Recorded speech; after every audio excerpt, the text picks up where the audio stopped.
বেসুরো সুদীপ বন্দ্যোপাধ্যায়। কেন বলছি? দিল্লিতে শতাব্দী রায়ের সঙ্গে সুদীপ বন্দ্যোপাধ্যায়। এখানেই শেষ নয়, দিল্লিতে ভূপেন্দ্র যাদবের বাড়িতে শতাব্দী রায়ের সঙ্গে সুদীপ বন্দ্যোপাধ্যায়। তাহলে কি বেসুরো সুদীপ বন্দ্যোপাধ্যায়ও? এবার কি তাহলে মমতা বন্দ্যোপাধ্যায়কে ছাড়ছেন তিনি? বেসুরো ব্লকে সুদীপের যোগ নিয়ে রীতিমতো জল্পনা তৈরি হয়েছে। আবির রয়েছে আমার সঙ্গে। আবির, তাহলে এবার কি মমতাকে ছাড়ছেন সুদীপ বন্দ্যোপাধ্যায়? সুদীপ বন্দ্যোপাধ্যায়ও কি বেসুরো?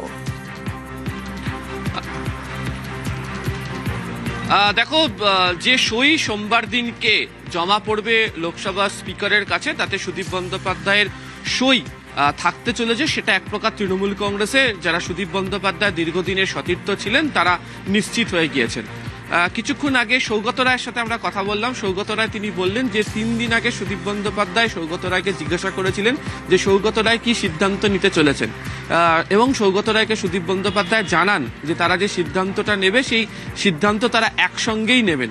তো সেই একসঙ্গে সিদ্ধান্ত নেওয়ার মধ্যেই তিনি পৌঁছে যান দিল্লিতে, এবং দিল্লিতে গিয়ে তিনি যে বৈঠক করেছেন তাতে সুদীপ বন্দ্যোপাধ্যায় বিদ্রোহী সাংসদদের ব্লকে নাম লেখানোটা আর জল্পনা থাকছে না। সূত্রের খবর, হয়তো কিছুক্ষণ পরেই হয়তো তাদের তরফ থেকে জানিয়ে দেওয়া হবে যে সুদীপ বন্দ্যোপাধ্যায় তাদের সঙ্গেই রয়েছেন। গত কয়েকদিন ধরে যে সমস্ত সাংসদরা মমতা বন্দ্যোপাধ্যায়ের সাথেই রয়েছেন বলে নাম প্রকাশ হচ্ছিল, তার মধ্যে কল্যাণ বন্দ্যোপাধ্যায়, মহুয়া মৈত্র, কীর্তি আজাদরা বারবার ধরে সুদীপ বন্দ্যোপাধ্যায়ের নাম বলছিলেন। এবং তুমি জানো যে গত সপ্তাহে কালীঘাটে যখন তৃণমূল কংগ্রেসের জাতীয় কর্মসমিতির বৈঠক হচ্ছিল, সেখানেও সুদীপ বন্দ্যোপাধ্যায় তিনি যোগ দিতে এসেছিলেন। তবে তৃণমূলের একাধিক নেতার বক্তব্য যে সুদীপ বন্দ্যোপাধ্যায় আসলে কোনো কথা না বলে চুপচাপ তিনি কোন পথে যেতে চলেছিলেন তার একটা ইঙ্গিত কার্যত বিভিন্নভাবে বুঝিয়ে দেওয়ার চেষ্টা করেছেন। এবং অবশ্যই সুদীপ বন্দ্যোপাধ্যায় চলে যাওয়াটাই একদিক থেকে হচ্ছে যে মমতা বন্দ্যোপাধ্যায়ের ঘনিষ্ঠ বৃত্তে যারা থাকলেন তার মধ্যে থেকে চলে যাওয়া। দ্বিতীয়ত, আগামী দিনে তৃণমূল কংগ্রেসের তরফ থেকে সুদীপ বন্দ্যোপাধ্যায় যে ধরনের ভূমিকা জাতীয় রাজনীতিতে দেখাতেন বা যে ধরনের ভূমিকা পালন করতে তাকে দেখতে পাওয়া যেত, সেটাও নতুন করে দেখানোর পারতপক্ষে আর কেউ রইল না। ফলে সেদিক থেকে দেখতে গেলে সুদীপ বন্দ্যোপাধ্যায়ের এই সিদ্ধান্ত সাংগঠনিক দিক থেকে তৃণমূল কংগ্রেসের কাছে অন্যতম বড় ধাক্কা। বেশ, একটা গ্রাফিক্যাল প্রেজেন্টেশনের মাধ্যমে আমাদের সাথে তুলে ধরি লোকসভায় তৃণমূলের 28 জন সাংসদ। দেখাই আপনাদের, দেখুন কিভাবে একে একে লোকসভায় তৃণমূলের সাংসদরা বেসুরো হয়েছে। দেখাচ্ছি এক এক করে, সেই ছবিটাই দেখাচ্ছি আপনাদের। একে একে মমতার থেকে বেসুরো শিবিরে তৃণমূলের সাংসদরা। এবার দেখুন সুদীপ বন্দ্যোপাধ্যায়, তিনিও কিন্তু এবার বেসুরো সাংসদদের দলেই। মমতা বন্দ্যোপাধ্যায়ের দীর্ঘদিনের সঙ্গী সেই সুদীপ বন্দ্যোপাধ্যায়ের ছেড়ে যাওয়া, বেসুরো হওয়া মমতা বন্দ্যোপাধ্যায়ের জন্য কত বড় ধাক্কা। কথা বলেছিলাম কমলিকা সেনগুপ্তের সঙ্গে, শুনবো।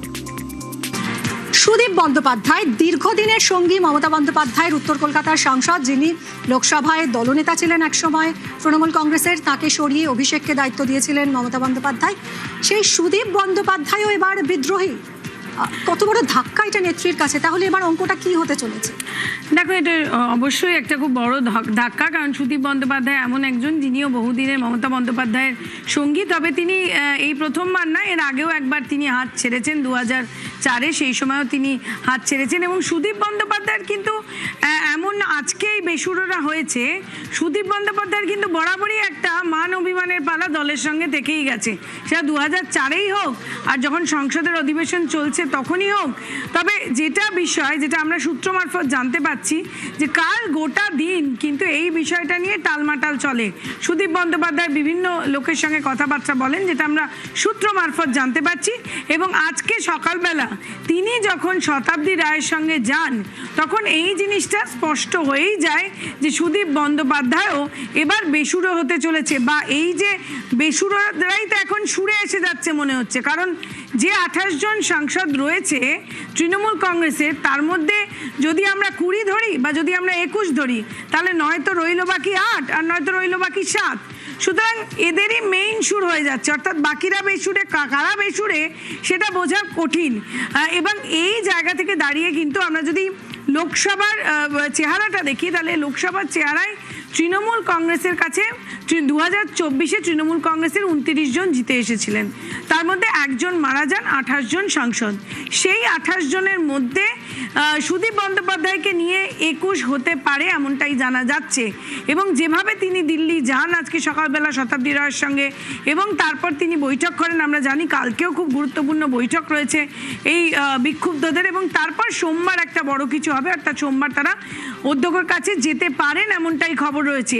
সুদীপ বন্দ্যোপাধ্যায় বিরোধী এই তৃণমূল কংগ্রেসের দলনেতা ছিলেন, তাকে সরিয়ে দেওয়া হয়, তারপর অভিষেক বন্দ্যোপাধ্যায়কে আনা হয়, এবং এমনও হয়েছে যে উত্তর কলকাতায় সুদীপ বন্দ্যোপাধ্যায়কে সরিয়ে তাপস রায়কে তখন আনা হয়েছিল, তখনও মান অভিমানের পালা চলে। সুদীপ বন্দ্যোপাধ্যায় সম্বন্ধে কান পাতলে এটা জানা যায় যে দলের প্রতি তিনি বরাবরই বেশ কিছু মান অভিমান এবং বেশ কিছু প্রশ্ন তিনি বিভিন্ন জায়গায় তুলেছেন। সুতরাং সুদীপ বন্দ্যোপাধ্যায়ের যাওয়াটা অবশ্যই তিনি খুব গুরুত্বপূর্ণ, অবশ্যই তিনি আরো নাম্বার বাড়াবেন, কিন্তু তার যে এই যে তৃণমূলের প্রতি রাগ এটা মাঝে মাঝে হয়ে থাকে। তবে এরা খুব এই যে বিরোধী বিক্ষুব্ধ যারা, তারা এবার আরো তাদের দল যে সেই দলটা ভারী হলো এটা খুব স্পষ্ট। এবং সুদীপ বন্দ্যোপাধ্যায় জাতীয় স্তরেও সুদীপ বন্দ্যোপাধ্যায়ের যথেষ্ট নাম রয়েছে।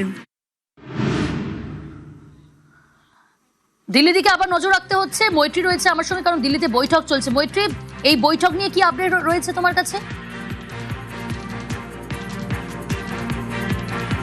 দেখো, বৈঠক ইতিমধ্যেই শেষ হয়ে গেছে এবং বৈঠক শেষ করে 4:30 নাগাদ বঙ্গভবনে এসে পৌঁছে গিয়েছেন সুদীপ বন্দ্যোপাধ্যায়।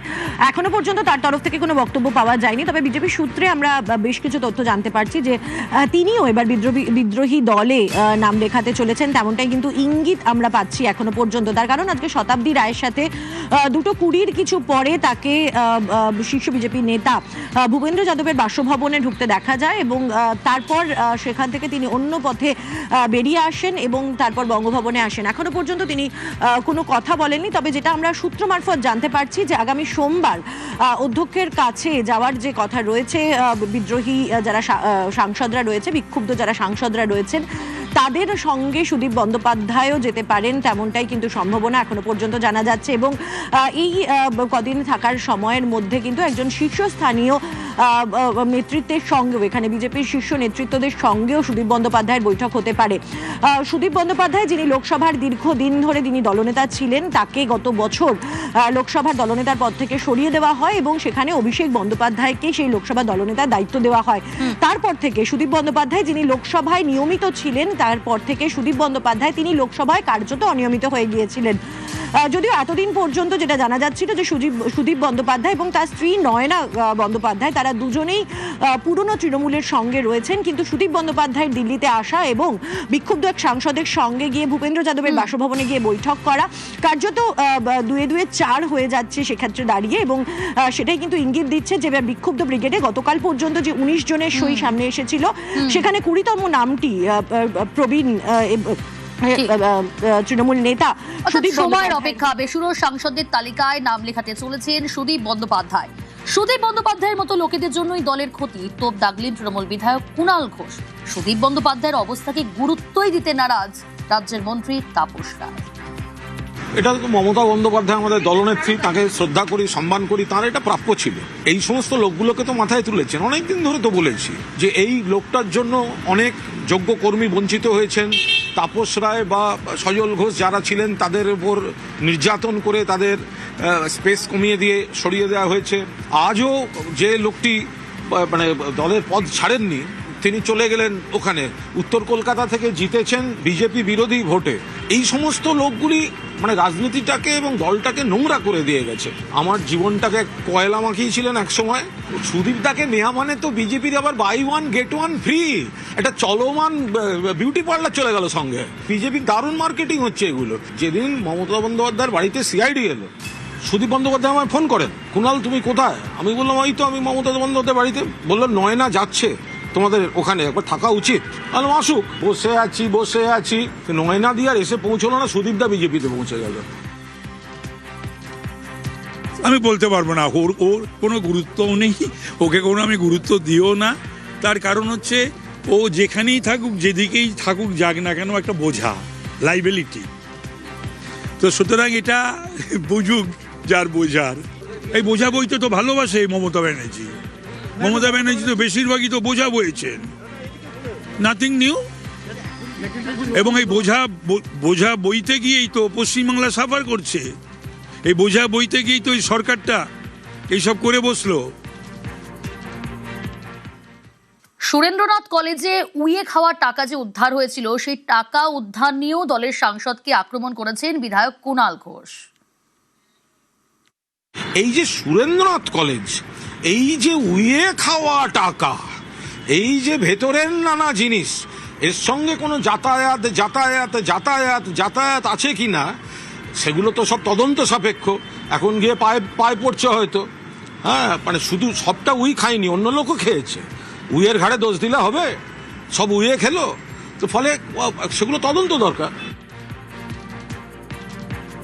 এতদিনকার নেতা লোকসভাতে দায়িত্ব কি করবো? সুদীপ বন্দ্যোপাধ্যায়ের সাথে আমার 3-4 দিন আগেই কথা হয়েছিল। উনি বললেন উনি কোথাও যাচ্ছেন না, উনি বললেন কিছু করলে একসাথে থাকো। আচ্ছা, তারপর উনি চলে গেলেন ভূপেন্দ্র যাদবের বাড়িতে। ভূপেন্দ্র যাদব হচ্ছে বেঙ্গলের অপারেশন লোটাসের ইনচার্জ। তার থেকে বোঝা যায় এটা প্রত্যেকের বিবেকের ব্যাপার, মোরালিটির ব্যাপার।